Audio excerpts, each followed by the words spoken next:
Hello friends, जय जगन्नाथ। केमती अच्छा समस्ते। आज तो माने मु कहि परिबिनी समस्ते बहुत भलरे अछंती बोली। जगन्नाथ पाखे प्रार्थना करछे समस्ते भलरे रुहंतु। कारण काली इलेक्शन रिजल्ट बाहरला, जो बहुत लोग खुशी आ बहुत लोग बहुत मन दुखरे भी अछंती। तो मु ए जो वीडियो अपलोड करी किछि लोग मते माने खराब कमेंट करि परिबे कि रागी परिबे, किंतु थरे भाबिब जोटा मु कहूची सेटा सत्य कि मिछ। मु कहा माने कहा सपक्ष रे कोनी, ना बीजेडी सपक्ष रे कोची ना बीजेपी सपक्ष रे कोची, मु कहा सपक्ष रे कोनी। बाकी जो कथाटा कोची सेटा केते दूर ठीक केते दूर भूल थरे भाबिब।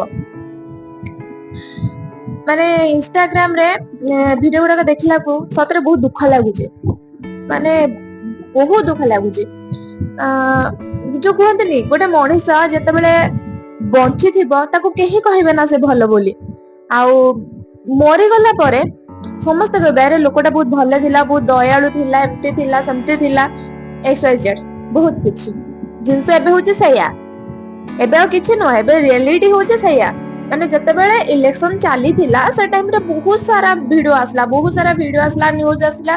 आ होची नवीन सर करिसंती कोन हम ओडिसा पई, जहा करिछि केंद्र करिछि, नवीन सर किछि भी करि नाती। XYZ दुनिया न्यूज आसला यार। माने आजि काली का युवक युवती सब जो कोनदिन युवा पीढ़ी सब फोन देखिकी इंस्पायर होचंती, फोन देखिकी ही से न्यूज हो कि यूट्यूब हो, इंस्टाग्राम हो, मोटिवेशनल वीडियो देखिकी ए सब देखिकी जहां भी समस्त का माइंड चेंज होची, सेट होची। एया होची जिंस जदी गोटे मनीष आम पई किछि करि न थांता ताले से 25 वर्ष हम ओडिसा रे शासन करि थांते कि?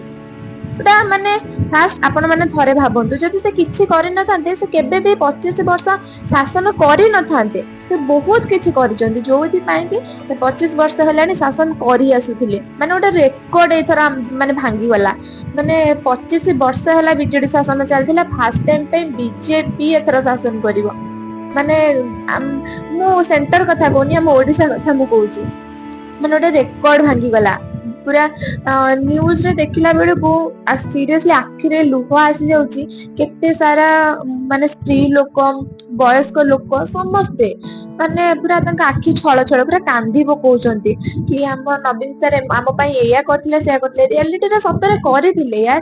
नहले 1999 मसिया बात्या पर हम ओडिसा रे सिचुएशन जहा थिला आ एबे हम ओडिसा रे सिचुएशन को देखंतु, केते डेवलप हेची, केते डेवलप करि नांती कोन, बहुत किछि करिसंती।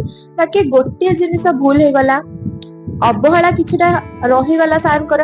आउ किछि ठीक मनीषक सहित से रही पारलेनी, ठीक मनीष चूज करि पारलेनी, जोथि पई कि आज तांको हारिया पई पड़िला। एटा होची जिंस जे लोक माने समस्ते ए जिंसटा भाबिले, एटा पूरा सत्य कथा। लोक माने समस्ते ए जिंसटा भाबिले हम ओडिसा रो माने ओडिसा रे ओडिया पुओ के कोन नाहंती जे हम ओडिसा को शासन करि परिबो। गोटे तामिलनाडु जने आसिकी हम ओडिसा रे शासन करिवो, आ समस्तकर भरोसा पाइलानी जे तामिलनाडु जने आसिकी हम ओडिसा रे शासन करिवो, आउ हम ओडिसा को जदि लुटि नै जिवो। समस्त मन रे ए डरटा रही गला, जोथि पई कि आज नवीन सर हारी गले। किंतु सत्य कथा कहबाकू गले सब लोक मानक मन रे बहुत सारा दुख अछि, बहुत माने। किंतु एक तो अवहेला रही गला किछिटा, जेमति के हमर रिसेंट घटना घटी गला नरेंद्र पोखरी रे। से जो केस हैला माने पूरा लोम टांकुरा दृश्य, माने ताको देखि देला बेलकु देह पूरा सिते उठुची, एते भयानक हेची से दृश्य। किंतु जदि हमर से पुरी रे मु भी रहिची, मु भी से पुरी कथा कहूची। पुरी रे डॉक्टर बहुत अभाव, हॉस्पिटल टा सिना बहुत बड़ किंतु डॉक्टर बहुत अभाव, सेठी नर्स बहुत सारा। जो केस को नर्स हैंडल करि परिबे हैंडल करि परिबे, जो केस को नर्स माने हैंडल न करि परिबे सेठी डॉक्टर आवश्यकता थाए ना। सब हॉस्पिटल डॉक्टर बहुत आवश्यकता थाए। पैसा पत्र सब मंदिर रे खर्च करा गला। जदि किछि भी पैसा हॉस्पिटल गुडा करे खर्च हेई थांता, आउ टिके डेवलप हेई थांता, ताहाले बोधे एते सारा जीवन आज जाई न थांता। नरेंद्र पोखरी रे जो केस है, जो छोट छोट छुआ गुडा सब पोड़ी हेई जाइछंती, तांको देखिला बेलको आखिरे लुह आसी जाउची। एई गुडाक सब किछि अवहेला रही गला। आ स्कूल गुडा करे माने स्कूल को तो पूरा कलर करके पूरा डेवलप कर देले, किंतु माने स्कूल ले शिक्षक मानकर कमी रही गला, शिक्षार अवहेला हैला। ଏଇଗୁଡାକ ଯୋଉଟା କି ମାନେ ସବୁଠାରୁ ମୁଖ୍ୟ ଜିନିଷ ହଉଛି ଶିକ୍ଷା ଆଉ ସ୍ୱାସ୍ଥ୍ୟ। କଥାରେ ଅଛି ସ୍ୱାସ୍ଥ୍ୟ ହିଁ ଜୀବନ, କିନ୍ତୁ ସ୍ୱାସ୍ଥ୍ୟରେ ଅବହେଳା ରହିଲା, ଶିକ୍ଷାରେ ଅବହେଳା ରହିଲା। ଯଦି ନବୀନ ସାର୍ କିଛି କରିନଥିଲେ ତାହେଲେ ଏତେ ସାରା ଷ୍ଟାଟସ, ଏତେ ସାରା ଷ୍ଟୋରି, ଏତେ ସାରା ଭିଡିଓ ପୁଣି ଭାଇରାଲ କଣ ପାଇଁ ହଉଛି? ସମସ୍ତେ ଏତେ ଷ୍ଟାଟସ ଷ୍ଟୋରି କଣ ପାଇଁ ଦଉଛ? କଣ ହାରିଗଲେ ବୋଲି ଦଉଛ?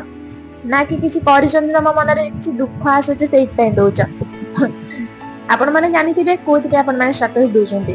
ଦୁଃଖ ତ କୋଉଠି ନା କୋଉଠି ଲାଗୁଛି ଯୋଉଥିପାଇଁ ଷ୍ଟାଟସ ଦଉଛନ୍ତି। ଦୁଃଖ ନ ଲାଗିଥିଲେ କେବେ ବି ଷ୍ଟାଟସ ଦେଇନଥାନ୍ତେ। ଆଉ ସେ ବିଷୟରେ କହିକି ବି ଏବେ ଆଉ କିଛି ଲାଭ ନାହିଁ, କାହିଁକି ନା ଇଲେକ୍ସନ ସରିଗଲାଣି, ଆଉ ହଉଛି ରେଜଲ୍ଟ ବି ବାହାରି ସାରିଲାଣି, ଆଉ ସବୁ କିଛି ସରିଲାଣି, କି କହିକି ଆଉ କିଛି ଲାଭ ନାହିଁ। ବାକି ଭିଡିଓ ଗୁଡାକ ଦେଖିକି ସତରେ କୋଉଠି ନା କୋଉଠି ଦୁଃଖ ଲାଗୁଛି, ଯୋଉଥିପାଇଁ କି ମୁଁ ଏ ଭିଡିଓ ଟା ବନେଇଲି। ଆଉ ଏବେ ତ କିଛି ବି କରିହବନି, ବାସ୍ କେବଳ ଭଗବାନଙ୍କ ପାଖରେ ପ୍ରାର୍ଥନା କରିବା, ଜଗନ୍ନାଥଙ୍କ ପାଖରେ ପ୍ରାର୍ଥନା କରିବା। ନବୀନ ସାର୍ ଆମ ପାଇଁ ବହୁତ କିଛି କରିଛନ୍ତି, ସେମିତି ନୁହଁ କିଛି କରିନାହାନ୍ତି, କିଛିଟା ଅବହେଳା ପାଇଁକା ସେ ଆଜି ହାରିଗଲେ। ମାନେ 25 ବର୍ଷ ର ଗୋଟେ ରେକର୍ଡ ସେ ଆଜି, ମାନେ କହିବାକୁ ଗଲେ 25 ବର୍ଷ ରେକର୍ଡ ଆଜି ଗୋଟେ ଭାଙ୍ଗିଗଲା। ତ ଆମେ ଜଗନ୍ନାଥଙ୍କ ପାଖରେ ପ୍ରାର୍ଥନା କରିବା ସେ ସବୁବେଳେ ସୁସ୍ଥ ରୁହନ୍ତୁ, ଭଲରେ ରୁହନ୍ତୁ। ଆଉ ଓଡିଶା ପାଇଁ ତାଙ୍କର ଯାହା ବଳିଦାନ ରହିଛି ସେଟା କେବେ ବି କେହି ଭୁଲି ପାରିବେ ନା। ସେଥିପାଇଁ ନବୀନ ସାରଙ୍କ ପାଇଁ ଗ୍ରେଟ ସାର୍। ରଖୁଛି, ଜୟ ଜଗନ୍ନାଥ।